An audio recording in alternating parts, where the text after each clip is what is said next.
Bonjour et bienvenue dans cette présentation de Canal Autisme qui concerne donc les troubles du comportement. Je suis Mélanie Hamelot, psychologue, analyste du comportement certifié, donc BCBA, c'est-à-dire que je suis spécialisée en analyse appliquée du comportement ou ABA. Et donc nous sommes ensemble pour 3 modules qui concernent la thématique des troubles du comportement. Un premier module qui concernera donc la définition, l'analyse et la prévention des troubles du comportement.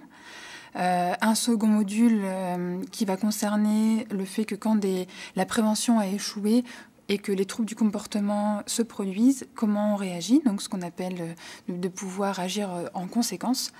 Et puis donc un troisième module que j'ai intitulé Application spéciale, et donc là qui va concerner en fait, tout ce qui est donc gestion des comportements problèmes en groupe, par exemple en classe, l'utilisation des économies de jetons, des contrats comportementaux, de l'autogestion. C'est des applications qui sont en général utilisées avec des élèves qui ont un niveau un peu plus avancé, et donc on verra dans un troisième module. Donc tout de suite, on va commencer avec le premier module, donc, qui concerne la définition, l'analyse et la prévention des troubles du comportement. Je voulais juste spécifier que je ne reviendrai pas sur la présentation générale de l'analyse appliquée du comportement. C'est une présentation qui a déjà été faite dans le cadre de Canal Autisme sur, je crois, c'est ABA Initiation. Et donc, effectivement, je ne vais pas redéfinir toutes les procédures. Elles sont censées être au moins, même si elles ne sont pas maîtrisées, au moins un peu connues. Et donc, je vous invite à consulter le module Initiation à l'ABA si vous n'avez pas du tout de prérequis en ABA. Donc le plan de ce premier module, il va donc, dans une première partie, on verra comment définir les troubles du comportement, donc à partir de quand on peut décider qu'un comportement devient problématique.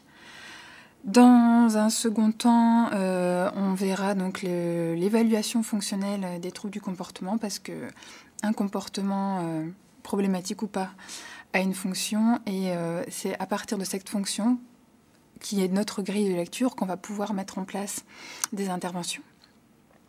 Ensuite, on verra donc ce que j'ai appelé les incontournables de la prévention, c'est-à-dire que on va dire que pour que n'importe quelle interaction avec une personne avec autisme, on va dire, se passe bien, il y a un certain nombre de choses à mettre en place pour éviter l'apparition inutile de comportements problématiques.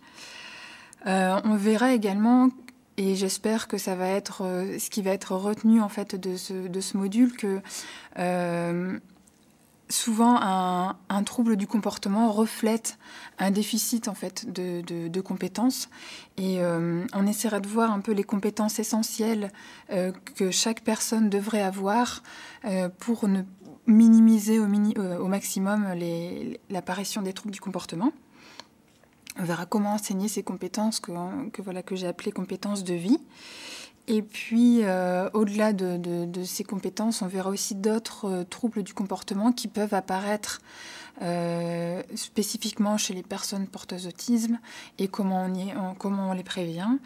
Et puis, on fera enfin un récapitulatif de ce qu'on a vu, en fonction de justement la fonction des troubles, quelles interventions on met en place pour chaque fonction.